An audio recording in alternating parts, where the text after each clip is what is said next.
So here we are, map number 2 of this best of 3. Currently 1-0 up for the player spawning in the top right of Way Station. It is the Red Protoss player, ABomB. And to the lower left, his opponent. It is the Blue Zerg, Snuffe. Snuffe needs to win this game to stay in the qualifier, and of course the wildcard qualifier is the final opportunity for these players to qualify for WCS EU Season 2. There is no other qualifiers, no other route in. It is this. And that's what's so important. ABomB yet again moving out nice and early with his probe. And of course, since they're spawning in top right, lower left, it's a short rush distance. This makes it potentially an incredibly aggressive map. Can also spawn top left, bottom right, which then means that you get a really long rush distance and it's much more of a macro orientated map. But for the most part, this isn't too scary from ABomB as of yet. He's just sitting here and saying, do you know what? I'm poking. And of course, since the forge hasn't been seen, there is some concern. But with the spawning pool first, Snuffe gonna alleviate some of that. Cannon rushes are a serious option, and on this map with a short rush, it is something you're going to be concerned about. But if you remember last game, we did actually see that ABomB did exactly the same, and he went Nexus first. He was just getting the scout out early. And it's also the potential pressure, and if, as a Zerg player, you haven't yet seen if it's a Forge first or a Nexus first, which Snuffe hasn't, you assume it's a Forge first, and you could get cannoned. Because I'd like to put a lot of money on the fact that the one time you think, nah, it won't be a Forge first, it will be. You'll get cannon rushed and you'll die if you go hatch first against it. So getting this spawning pool is the right decision by Snuffe. It keeps him safe, keeps him steady, and nothing bad is going to happen to him. Yet. May do in the future though. Anyway, ABomB still just chilling here, keeping a good eye. The gateway, Forge, just sitting around, and this is pretty bad. Apparently I'm pronouncing Snuffe completely wrong. I do apologize for that. That is my English, and I know Snuffe no, he's not Swish. Is he Swedish? I think he is. Anyway, I do apologize, Snuffe. I'm saying your name completely wrong. But yeah, probe coming in, sees the fact that there was a quick third hatch. That was actually pretty early as third hatches go, but it came down before the natural base, so took it first. If we take a look, that base did actually come down just before the 4-minute mark, so 3 base timing, all good, up against a Nexus first build. These 4 lings, considering can they run by, with the cyber core coming down, no they can't, the cannon would do way too much damage. And we're just keeping a good little bit of information on really what ABomb's doing here with these lings. Meanwhile, the Zerg player just chilling back, transferring a couple of drones across to what is his natural or his second base, but at the third base location. So that's why the transfer happens. Generally, if you take your natural base first, the Zerg player will just re-rally and produce drones down there, as opposed to transferring any. But at the third, you do need to transfer because the run is just so long.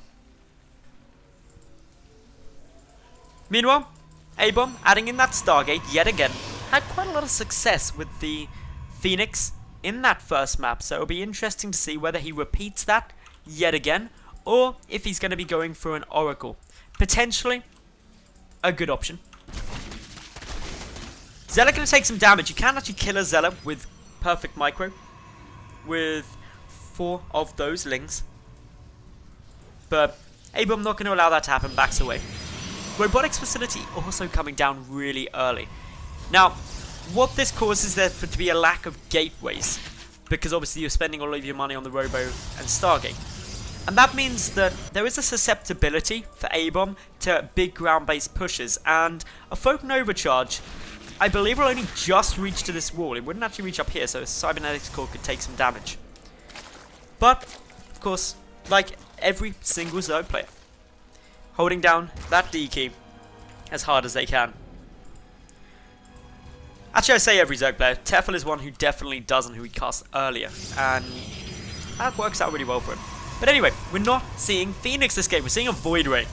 Void Ray are probably the least common in terms of units you'll be getting out. Able to take out Overlord still very effectively, deny some scouting, but that scouting already sees the fact that the robotics facility is down, but doesn't know what's coming out from it yet. This could be an Immortal, could be a Warp Prism, or could just be an Observer. There is no way to know easily what's happening. Still waiting to keep a peek on exactly what else comes down. It's going to be a very early robotic space, so ABomB really committing to his tech. Everything that he has spare is going into tech right now, and that's why we do still only see the one gateway. And in terms of units on the map, one Zealot and one Void Ray. Void Ray already racked up an Overlord kill, going to be going for another one. Will rally past this one and should see it. Won't automatically attack it though, I don't think. It won't get in range. And yeah, the Overlord now running in, but the Void Ray, he finds it. Prismatic alignment triggered. And since Overlords are armored units, down. There you go. Second Void Ray here as well. Meanwhile, over at Snuffe's side, he's got a good number of Lings bounding across the map. And I really think that slow Lings do have the most excitable jump. They're like spring lambs just jumping through the meadows. Whereas speedlings are just insane. They're like a kid who's had way too much sugar. And they're just bounding off the walls. Anyway, beside the point. Hydrogen coming down here now for Snuffe. He hasn't produced anything in the way of roaches, although he does have access to a roach rod, so can produce those if required. Ling Hydra, though, is a really good choice up against the Void Rays. Because you know your opponent's not going to have much on the ground, and the Hydralisks are going to be fantastic against the Void Rays as long as there's a decent number of those Hydras. However, the Robotics Bay, and therefore the Colossi, shut that down well. Oh, this is some ninja stuff going on here. ABomB expanding to the island expand behind Snuffe. Thanks to this Warp Prism that dropped a probe down. He's also expanded to the island base in the top right. And I didn't actually touch on this anywhere near enough in the early game about these island expansions that we haven't seen in competitive maps for eons. Nidus Network is in production. I don't know if any of this has been seen yet. I don't believe it has, so no sign that this is coming down. And yeah, things going pretty well. Nidus Worm getting placed. The Queen's already over here. They're going to be looking to spread some creep. There's a good number of Queens ready for those injects. There's 10 in total on the field. Nidus Worm trying to come down. The Queen's going to be able to protect it. Transfuse is essential. The two Colossi going to have to get a lot of work done with this many Hydralisks in position. But if this doesn't actually kill ABomB, ABomB has 4 bases in production, and so he's actually looking to get a base up on his opponent. Hydra slowly picking away, but it's only Hydraling Queen. The Colossi really will do so much damage.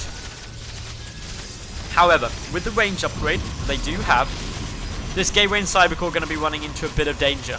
The Cybercore going down is going to be really irritating, because that means only Zealots can come out of his 4 warp gates. But what he really needs are more Colossi, and he desperately needs that extended thermal lance upgrade that hasn't yet been started. Overseer heading around, may come and check to see if this base is here, but I highly doubt Snuffe would go and check that base at the back, but he's going to get dropped by some Zealots, and there is very little in the way of a defense.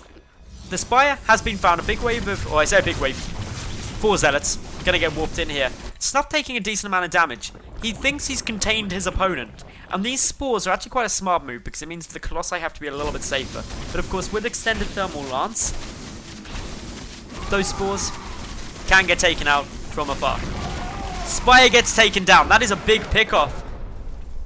And Snuffe just leaves the game. Did he scout something?